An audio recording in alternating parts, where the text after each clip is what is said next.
Muy bien, amigos, estamos en tiempo profético. La Biblia está llena de profecías y muchas se están cumpliendo en el día de hoy.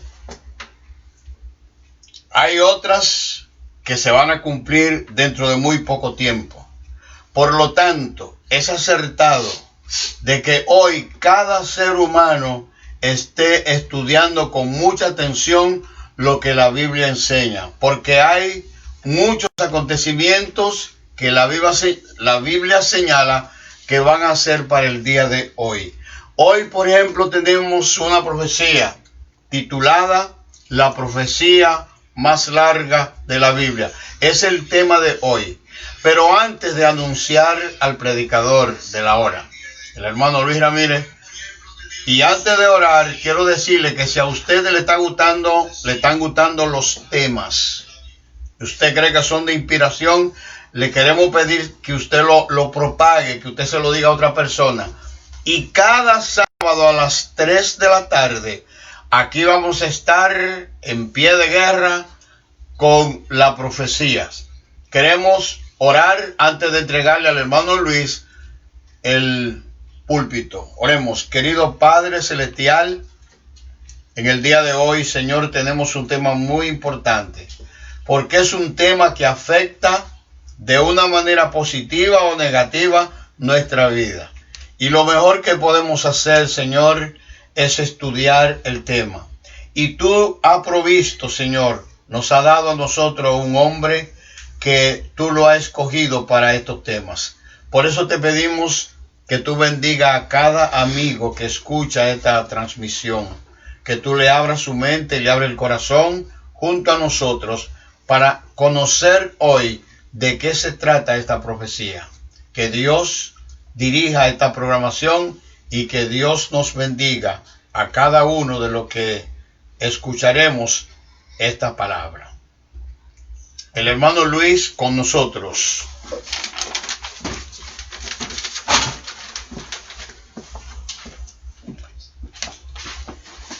Muy buenas tardes. Nuevamente es un placer, un gozo poder compartir la palabra de Dios con cada uno de aquellos que están conectados a esta programación. Verdaderamente que en esta tarde nos toca estudiar una profecía que no es fácil entenderla. A mí me costó bastante poder descifrarla y no es fácil también poder explicarla.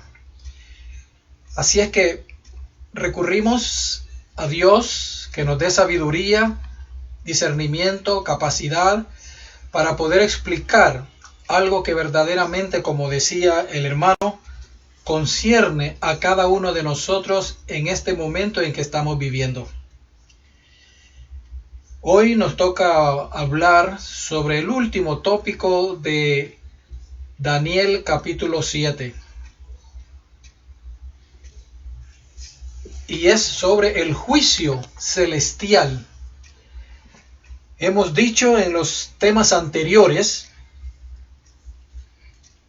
que Dios en el capítulo 7 de Daniel introduce 3 temas, 3 enseñanzas que hoy en día nosotros las vemos que se han cumplido.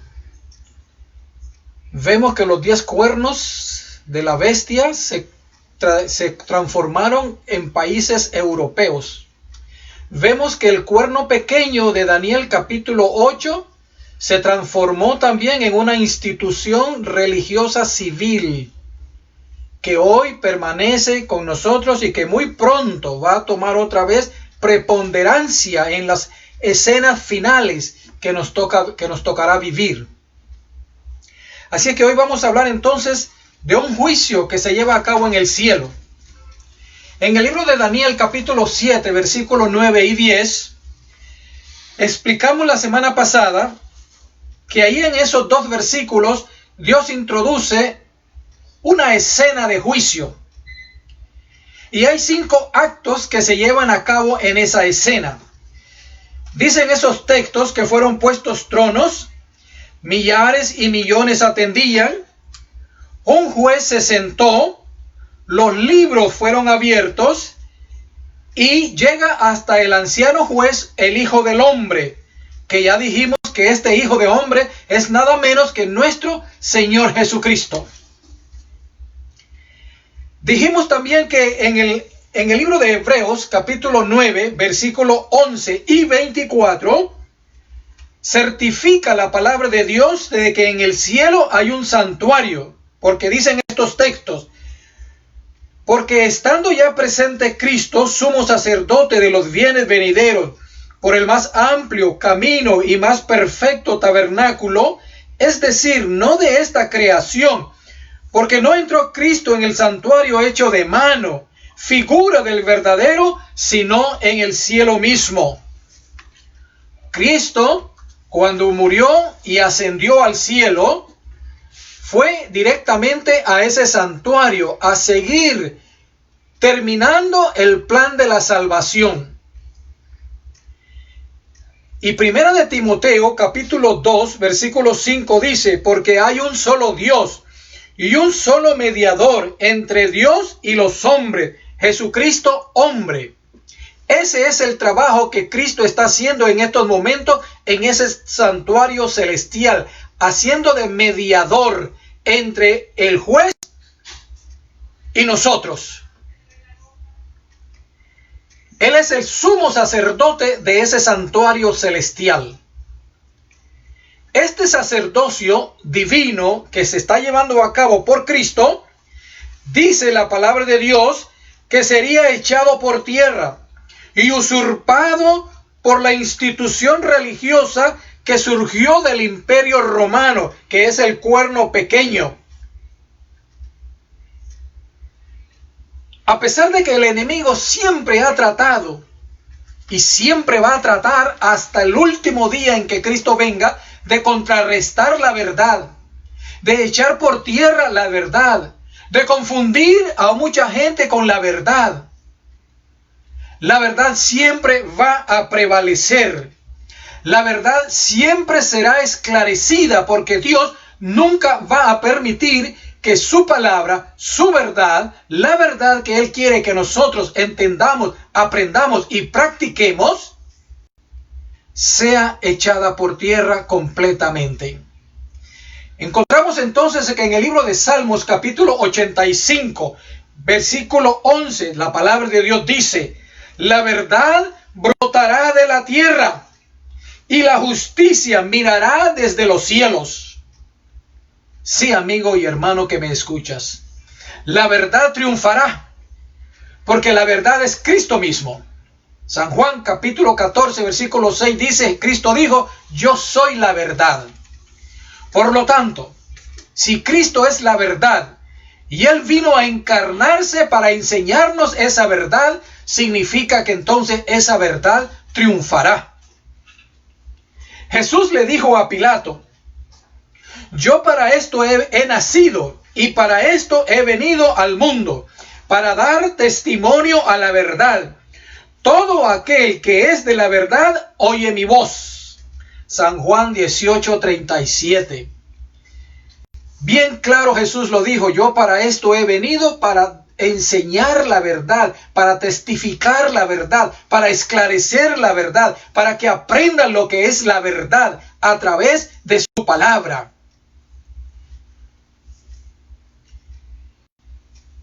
Y como esa verdad siempre va a relucir, y a pesar de que el enemigo trató de echar por tierra esa intercesión que Cristo hace en el santuario celestial, Dios también profetizó que esta verdad del santuario iba a resurgir, iba a ser traída de nuevo para ser conocida por todos nosotros, porque es importante que nosotros entendamos esta verdad del santuario celestial. Y ahí en el libro de Daniel, capítulo 8, versículo 13 y 14, dice la palabra de Dios: entonces oí a un santo que hablaba, y a otro de los santos preguntó a aquel que hablaba: ¿hasta cuándo durará la visión del continuo sacrificio y la prevaricación asoladora, entregando el santuario y el ejército para ser pisoteados? La palabra de Dios bien clara dice que el enemigo iba a tratar de pisotear ese santuario celestial, porque la obra que Cristo está haciendo en ese santuario es importante que tú y yo la entendamos, porque esa obra es la que a nosotros nos conviene que Cristo haga por nosotros. Y entonces en el versículo 14 el ángel le contesta y le dijo: hasta 2300 tardes y mañanas, luego el santuario será purificado.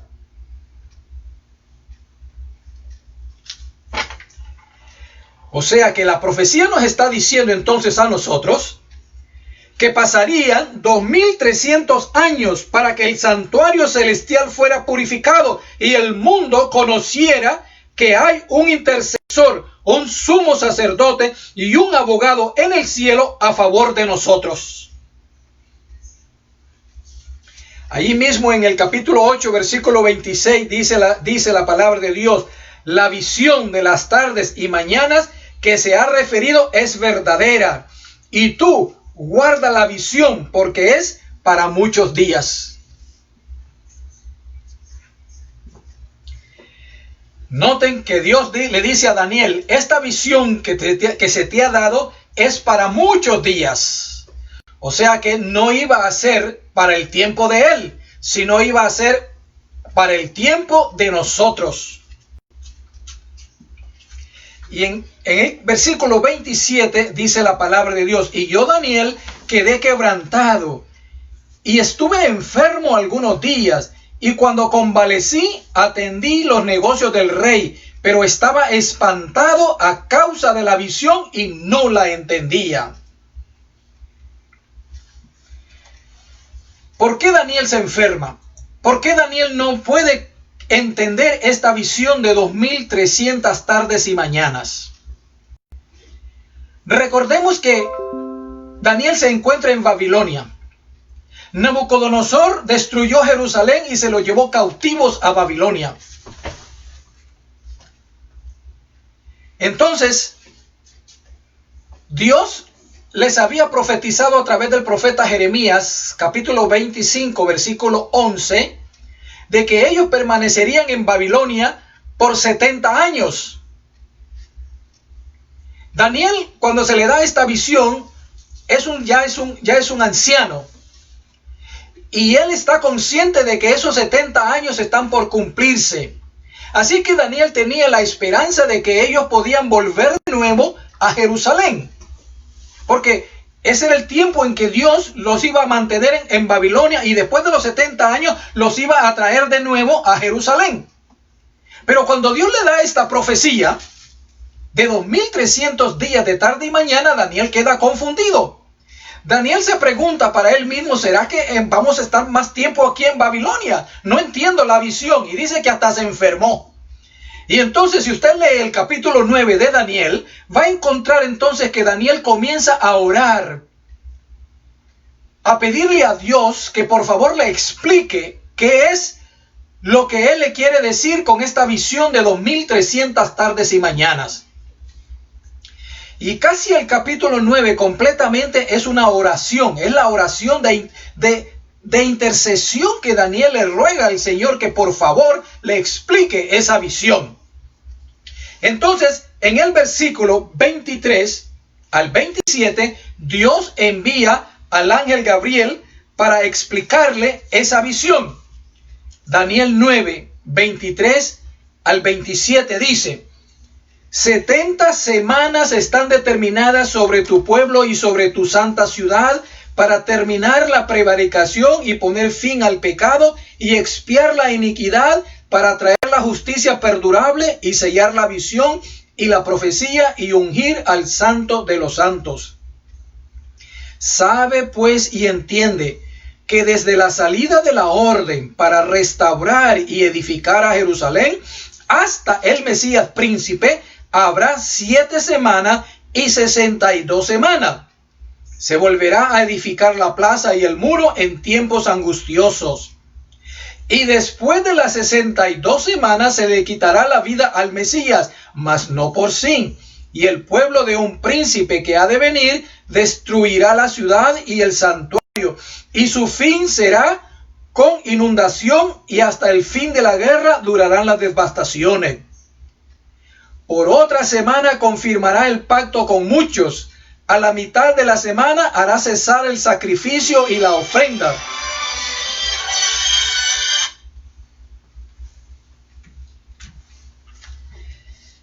Hará cesar el sacrificio y la ofrenda. Después, con la muchedumbre de las abominaciones, vendrá el desolador, hasta que venga la consumación y lo que está determinado se derrame sobre el desolador. Estos son los textos que nos toca estudiar a nosotros en la primera parte de este tema de esta tarde. Y aquí quiero pararme y hacer un paréntesis, porque esto es importantísimo que lo explique. Porque la mayoría de las iglesias evangélicas creen que Dios va a restaurar al pueblo de Israel a como era antes. Que el pueblo de Israel va a ser de nuevo el pueblo de Dios. Sin embargo, esta profecía aclara ese concepto, esa mala interpretación que se ha hecho. Noten ustedes que el versículo 24 dice claramente: 70 semanas están determinadas sobre tu pueblo y sobre tu santa ciudad, para terminar la prevaricación y poner fin al pecado, y expiar la iniquidad, para traer la justicia perdurable, y sellar la visión y la profecía, y ungir al santo de los santos. 70 semanas, que multiplicadas por 7 días que tiene la semana, nos dan 490 días. En profecía hemos explicado, en profecía un día profético equivale a año. Por lo tanto, Dios está dándole al pueblo de Israel 490 años para que se arrepientan, para que hagan el trabajo que Él quiere que ellos hagan, para que den testimonio de la verdad. Sin embargo, la Biblia nos dice a nosotros que el pueblo de Israel, en vez de recibir a Cristo como el Mesías, lo crucificaron. Fue el pueblo de Israel, los judíos, que le pidieron a Pilato que lo crucificara, porque no lo aceptaron, lo rechazaron. Por lo tanto, esas 70 semanas, último periodo de gracia que Dios le está dando al pueblo de Israel, llegaban a su fin. Por eso en el libro de Marcos, capítulo 1, versículo 15, Jesús comienza su ministerio diciendo: el tiempo se ha cumplido. Las 490 años estaban llegando a su fin para cuando Cristo comenzó su ministerio. Y Él comienza entonces diciendo: el tiempo se ha cumplido. Y en Mateo capítulo 23, versículo 37, Jesús clama y dice: Jerusalén, Jerusalén, ¿cuántas veces quise juntarte como la gallina junta los polluelos y no quisiste? Y entonces le dice Cristo: vuestra casa os es dejada desierta. Y en Marcos capítulo 12, el Señor expone una parábola que los mismos judíos se dan cuenta de que se refiere a ellos. Marcos capítulo 12 encuentra la parábola de los labradores malvados. Ahí Cristo le dice que Él rendó una viña a los labradores. Y en vez de rendir buenos frutos, mataron a todos los que Él envió. Y dice después, por último, dice que tenía un hijo y lo envió. Y mataron al hijo. Y eso se refería a Cristo. Entonces en el versículo 9, Cristo les dice en Marcos 12: ¿qué pues hará el Señor de la viña? Vendrá y destruirá a los labradores y dará su viña a otros. Ahora, escuchen bien lo que los judíos sabían y procuraban prenderle, porque entendían que decía contra ellos aquella parábola, pero temían a la multitud y dejándole se fueron. Los judíos entendieron claramente bien que Jesucristo se estaba refiriendo a ellos cuando les dice que esa viña él tenía que quitársela a ellos y entregársela a otros para que dieran los frutos que él quería que dieran. En Isaías capítulo 5 ya el Señor lo había profetizado que los judíos concluirían como pueblo de Dios. Y ahí en el capítulo 5 de Isaías, versículos 5 al 7, noten lo que dice el Señor. Os mostraré pues ahora lo que haré yo a mi viña. Le quitaré su vallado y será consumida. Aportillaré su cerca y será hollada. Haré que quede desierta. No será podada ni cavada y crecerán el cardo y los espinos. Y aún las nubes mandaré que no derramen lluvia sobre ella. Ciertamente, dice el Señor, la viña de Jehová de los ejércitos es la casa de Israel, y los hombres de Judá, planta deliciosa suya, esperaba juicio, y he aquí vileza, justicia, y he aquí clamor.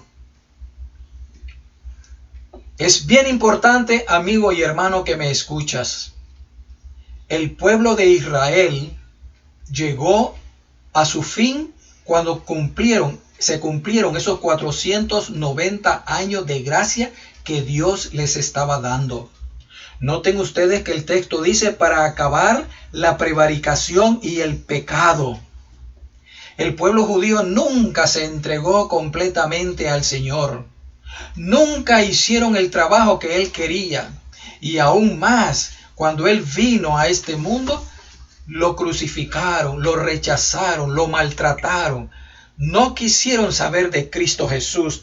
Por eso entonces el Señor ahora tiene que darle esa viña, esa iglesia a otras personas para que den el fruto que corresponde. Ahora viene lo más precioso de esta profecía, pero requiere mucha atención para entenderla. Gabriel viene y le explica a Daniel y le dice que iban a pasar durante ese tiempo, ¿qué iba a pasar durante ese tiempo de las 490 años? ¿Y cuándo comenzaría esa profecía de 2300 tardes y mañanas o años? Y en el versículo 25 le dice, sabe pues y entiende que desde la salida de la orden para restaurar y edificar a Jerusalén hasta el Mesías príncipe habrá 7 semanas y 62 semanas. Se volverá a edificar la plaza y el muro en tiempos angustiosos. Quiero repetir algo importante de este texto. Dice el Señor, desde la orden para restaurar y edificar a Jerusalén hasta el Mesías príncipe habrá 7 semanas y 62 semanas. 7 semanas más 62 semanas equivalen a 69, que multiplicado por 7 días que tiene la semana nos da 483 días o años. En otras palabras, iban a pasar desde el momento en que esa visión comenzara, iban a pasar 483 años hasta que Cristo comenzara su ministerio. Y en Daniel 9:24 le dice Gabriel a Daniel que en ese momento iban a ungir al Santo de los Santos. Cristo, cuando comienza su ministerio, llega al Jordán donde Juan el Bautista para ser bautizado y ser ungido por el Espíritu Santo. Mateo capítulo 3, versículos 13 y 16 dice que cuando Cristo subió del agua, el Espíritu Santo en forma de paloma vino y lo ungió y se quedó con él para ministrarle el ministerio que él había venido a tener en esta tierra. Cuando Cristo se presenta en el Jordán era el año 27 de nuestra era cristiana. ¿Cómo entonces podemos entender esto? He hecho un diagrama que espero que se pueda ver, espero que lo puedan entender bastante. No sé si ustedes lo pueden leer estando allí. Yo creo que sí, ¿verdad? Se puede ver bien este diagrama. Cristo le dice a Daniel, desde el momento en que se dé la orden para restaurar y edificar a Jerusalén, habrán 7 semanas y 62 semanas. La orden para restaurar y edificar a Jerusalén fue dada por Artajerjes en el año 457. Eso se puede leer en el libro de Esdras, capítulo 7, versículos 12, 13 y 25.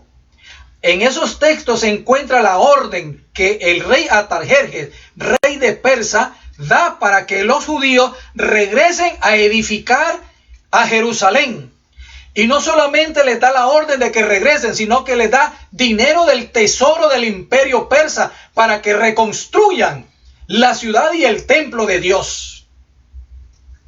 Tenemos entonces que, de acuerdo a la profecía, dice que iba a haber 7 semanas, 62 semanas, hasta el Mesías príncipe. O sea que iban a pasar 483 años. Si nosotros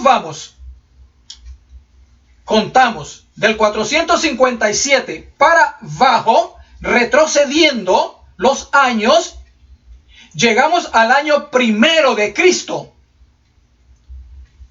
Pero entonces, para cumplir los 483 años, faltan 26 años. Así es que si le agregamos al año 1 de Cristo 26 años que nos falta para los 483, llegamos entonces al año 27. Y es ahí cuando Cristo entonces aparece en el Jordán a ser bautizado para ser ungido por el Espíritu Santo. O sea que vemos que la profecía se cumplió al pie de la letra. Año 27, Cristo comienza su ministerio. Tenía 30 años cuando él comenzó su ministerio. Pero la profecía dice que falta una semana. Y en el versículo 27 dice, y por otra semana confirmará el pacto con muchos. Y a la mitad de la semana hará cesar el sacrificio y la ofrenda. Del año 27 quedaba una semana de los 490 años que Dios separa de la profecía de los 2300 años para el pueblo judío. Y vemos entonces, dice que a la mitad de la semana iba a cesar el sacrificio y la ofrenda. ¿Qué significa esto de cesar el sacrificio y la ofrenda? Cuando Cristo muere en la cruz del Calvario, esa tarde del viernes, a las 3 de la tarde, el sacerdote estaba haciendo el sacrificio de la tarde en el templo. Pero cuando Cristo muere, dice la palabra de Dios que el velo del templo se rasgó de arriba a abajo y el animalito que iba a ser sacrificado se salió de las manos del sumo sacerdote. ¿Por qué? Porque Cristo estaba muriendo en la cruz del Calvario y Él es el Cordero de Dios que quita el pecado del mundo. Dice Juan capítulo 1 versículo 29. Así es que entonces la profecía dice que a la mitad de la semana se iba a cesar el sacrificio. Nunca había pasado algo similar en los miles de años que ellos tenían haciendo ese sacrificio. Pero cuando Cristo muere, la tierra comienza a temblar. Los edificios se mueven y dice la palabra de Dios en Marcos 15:38 que el velo del templo se rasgó, se rompió de arriba a abajo, indicando que ese sacrificio que ellos iban a hacer ya no tenía más valor, porque el verdadero Cordero que quita el pecado del mundo estaba muriendo, había muerto en la cruz del Calvario exactamente a las 3 de la tarde.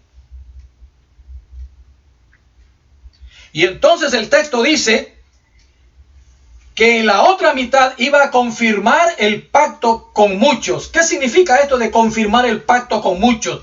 Cuando Cristo muere, faltaban 3 años y medio para que se cumplieran los 490 años que Él había separado para el pueblo judío.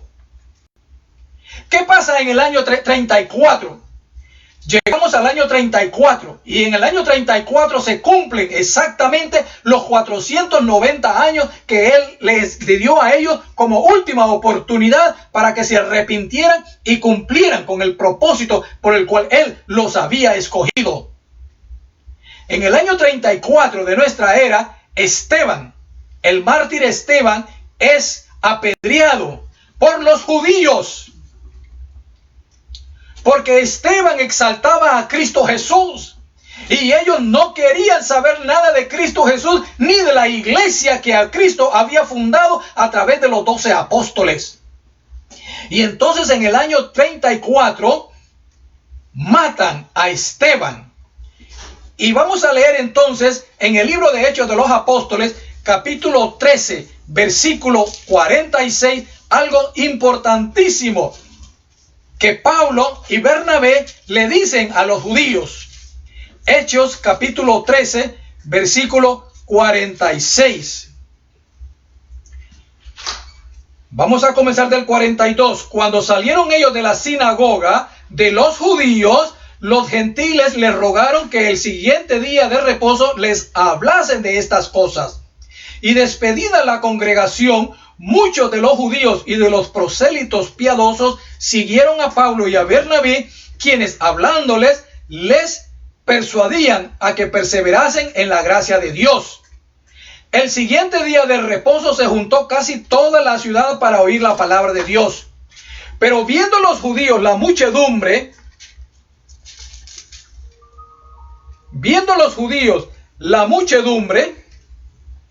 se llenaron de celos y rebatían lo que Pablo decía, contradiciendo y blasfemando. Ahora noten lo que dice el versículo 46.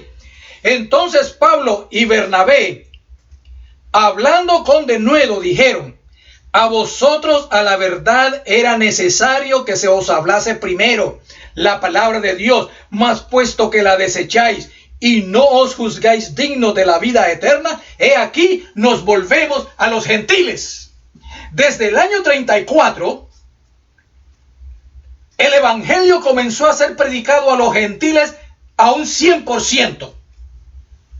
Ahí en ese momento se cumplieron los 490 años que los judíos tenían de última oportunidad para arrepentirse y para cumplir lo que Dios requería de ellos. Hermano y amigo que me escuchas, yo espero en el Señor que se haya podido entender este diagrama de las 70 semanas, porque es bien importante que nosotros entendamos que ese fue el último período de gracia que Dios le dio al pueblo de Israel. Después de ese momento quedaron, Pablo mismo lo dice, puesto que no sois dignos de la vida eterna, nos volvemos a los judíos. Y si usted lee Romanos capítulo 9, va a encontrar cómo Pablo dice que tiene un gran dolor en su corazón por los que son de su carne, los que descienden de Israel. ¿Por qué? Porque él sabe que habían quedado a un lado. Ahora Cristo, la iglesia cristiana, comenzada por los apóstoles, es la iglesia de Dios en este mundo. Sí, los judíos pueden ser salvados individualmente, pero ya no nunca más como pueblo. La iglesia de Dios, la cual Él viene a buscar cuando Él regrese, es la iglesia cristiana, la que Él fundó con los apóstoles cuando Él dijo en Mateo 16, 18, y sobre esta roca edificaré mi iglesia. Esa iglesia que Cristo fundó con el sostén de su poder y de su gracia es la iglesia que Él viene a buscar. Nunca más los judíos serán levantados como pueblo. Esas interpretaciones de que los judíos volverán de nuevo como pueblo a ser beneficiados por la gracia y la misericordia de Dios no es lo que la palabra de Dios enseña. Como personas, todo aquel de ellos que se arrepienta y acepte a Jesús como el verdadero Mesías, ese será salvo. Porque Pablo dice en el libro de Romanos capítulo 9, no es judío el que lo es de la carne, sino es judío el que ha creído en la esperanza. Así es que, amigo y hermano, Dios es explícito en enseñarnos la verdad que nosotros necesitamos saber en este día.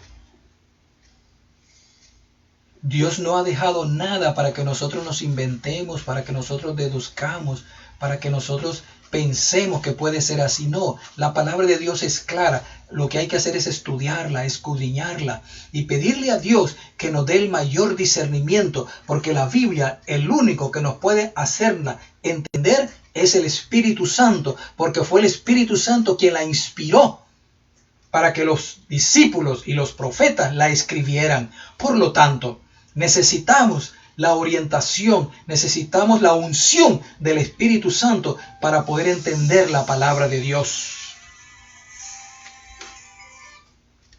Por eso, pero la profecía no se termina allí con los 490 años, sino que la profecía continúa, porque apenas se han cumplido de los 2300 años, apenas se han cumplido 490 años. Ahora, si nosotros restamos 490 años a 2300, nos queda 1810 años. O sea que la profecía continuó. La profecía no termina en el año 34. Nada más, eso fue un periodo de tiempo apartado para el pueblo de Israel. Pero la profecía continúa. Y desde el año 34, la profecía continúa. Y si nosotros le restamos a 2300, 490 años, nos quedarían 1810 años. Y esos 1810 años siguen corriendo desde el año 34.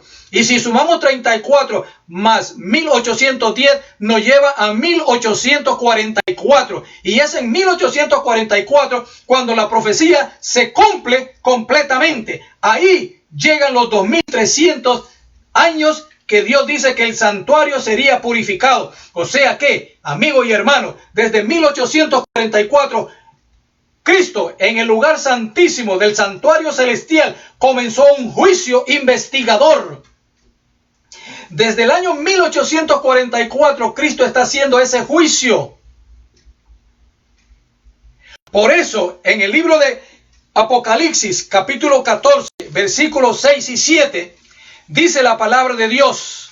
Apocalipsis 14, versículos 6 y 7, dice: vi volar por en medio del cielo a otro ángel que tenía el evangelio eterno para predicarlo a los moradores de la tierra, a toda nación, tribu, pueblo y lengua, diciendo a gran voz: temed a Dios y dadle gloria, porque la hora de su juicio ha llegado.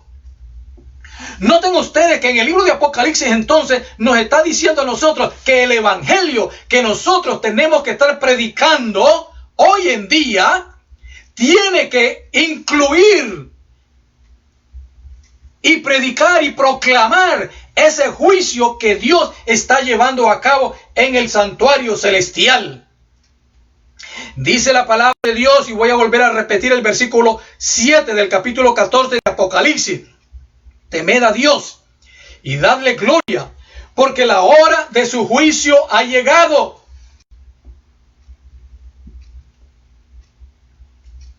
O sea que hoy en día nosotros estamos delante de Dios en un juicio.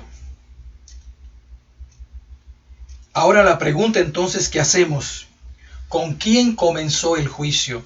¿A quién se le va a hacer juicio? Primera de Pedro, capítulo 4, nos contesta esa pregunta. Primera de Pedro, capítulo 4, versículo 17, nos explica a quién se le está haciendo ese juicio. Primera de Pedro, capítulo 4, versículo 17 dice: porque es tiempo que el juicio comience por la casa de Dios. Y si primero comienza por nosotros, ¿cuál será el fin de aquellos que no obedecen al evangelio de Dios?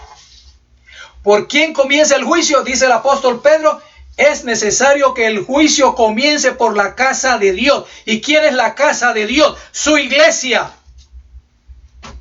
Todos aquellos que en estos momentos creemos que somos hijos de Dios por estar en alguna iglesia, estamos siendo enjuiciados.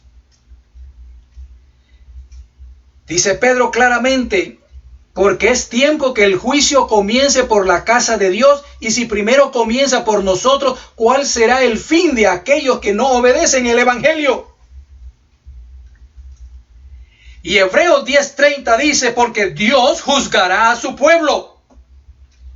Ahora, ¿en base a qué Dios está juzgando a su pueblo? Eclesiastés capítulo 12, versículo 14 nos dice, Eclesiastés 12:14 nos dice, ¿qué es lo que Dios está tomando en cuenta en ese juicio? Dice, porque Dios traerá toda obra a juicio, juntamente con toda cosa encubierta, sea buena o sea mala.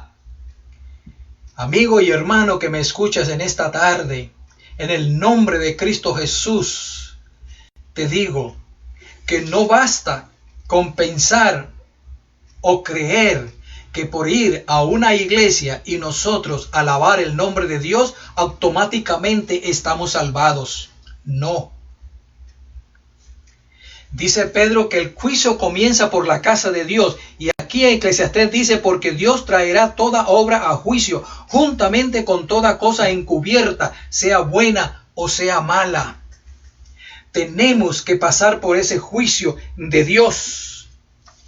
Tenemos que nosotros presentarnos delante de Dios. Y ahora miren lo que dice 2 de Corintios 5:10. 2 de Corintios 5:10. Miren lo que dice este texto que es importantísimo. 2 de Corintios capítulo 5, versículo 10. Dice la palabra de Dios allí.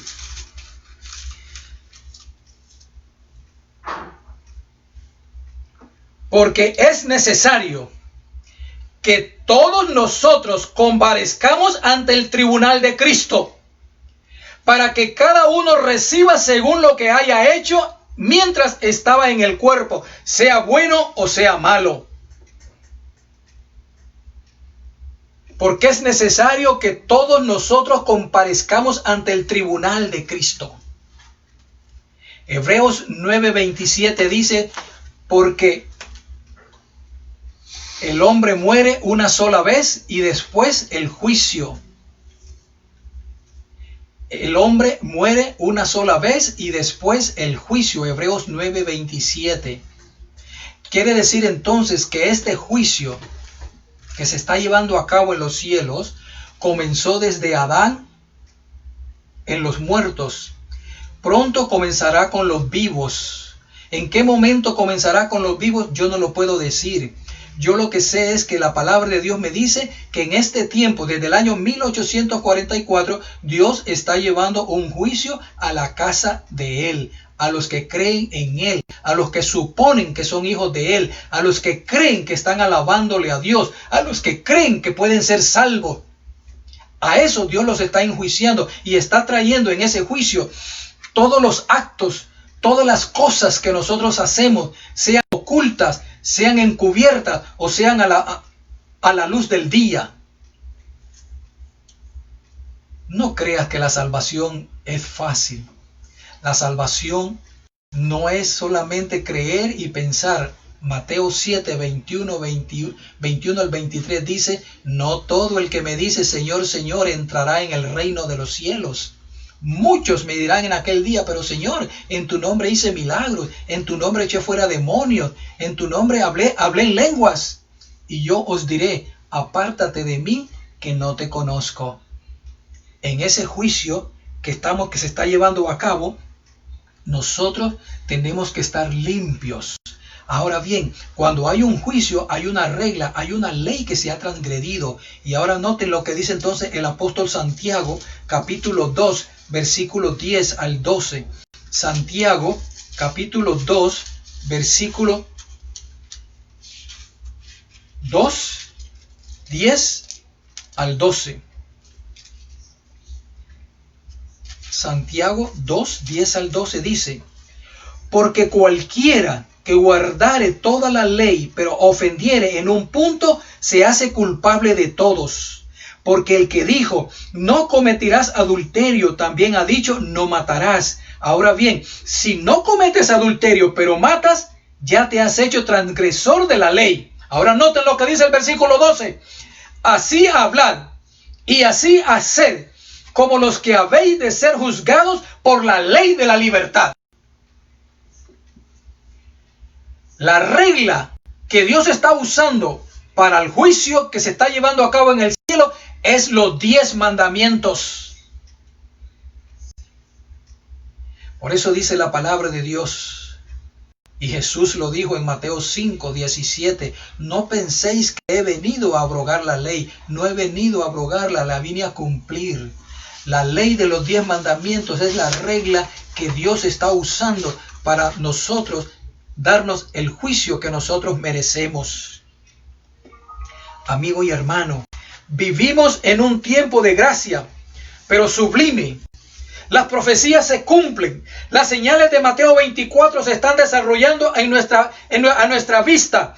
Cristo regresará pronto, no hay duda de eso. El mundo se está deteriorando, el mundo está convulsionado, el mundo está deteriorado. Hay muchos problemas en el mundo. Y Cristo vendrá a ponerle fin a todo tipo de problemas, todo tipo de pecado. Y yo estoy anhelando y deseando que ese día llegue para que concluya todo problema. Dice Apocalipsis 22, 12. He aquí yo vengo pronto y mi galardón conmigo para recompensar a cada uno según sea su obra. ¿Qué dice? He aquí yo vengo pronto para recompensar a cada uno según haya sido su obra. Dios permita que a través de estos estudios nosotros aprendamos qué es lo que nosotros tenemos que hacer, qué es lo que nosotros debemos de aprender y qué es lo que nosotros tenemos cómo adorar a Dios. Voy a terminar leyendo unos textos que se encuentran en el libro de Tito. Tito capítulo 2, versículo 11 al 15. Dice, porque la gracia de Dios se ha manifestado para salvación a todos los hombres, enseñándonos que renunciando a la impiedad y a los deseos mundanos, vivamos en este siglo sobria, justa y piadosamente, aguardando la esperanza bienaventurada y la manifestación gloriosa de nuestro gran Dios y Salvador Jesucristo, quien se dio a sí mismo por nosotros para redimirnos de toda iniquidad y purificar para sí un pueblo propio, celoso de buenas obras. Esto habla y exhorta y reprende con toda autoridad. Ese es el momento en que nosotros tenemos que estar puliendo nuestro carácter, entregándole a nuestra vida a Dios para que Él haga de nosotros los hijos que Él quiere que seamos. Te exhorto en esta tarde en el nombre de Cristo Jesús. No olvides que en este momento en el cielo hay un juicio que está revisando Jesús. En Daniel 7, del 9 al 10 dice, y los libros fueron abiertos. En esos libros están escritos todos nuestros actos. Y a través de esos actos es que Dios nos está enjuiciando a nosotros. Dios permita que cuando tu nombre sea llamado, cuando tu nombre sea revisado, tu nombre sea sellado para vida eterna. Ese es mi deseo en esta tarde. Que Dios te bendiga. Amén.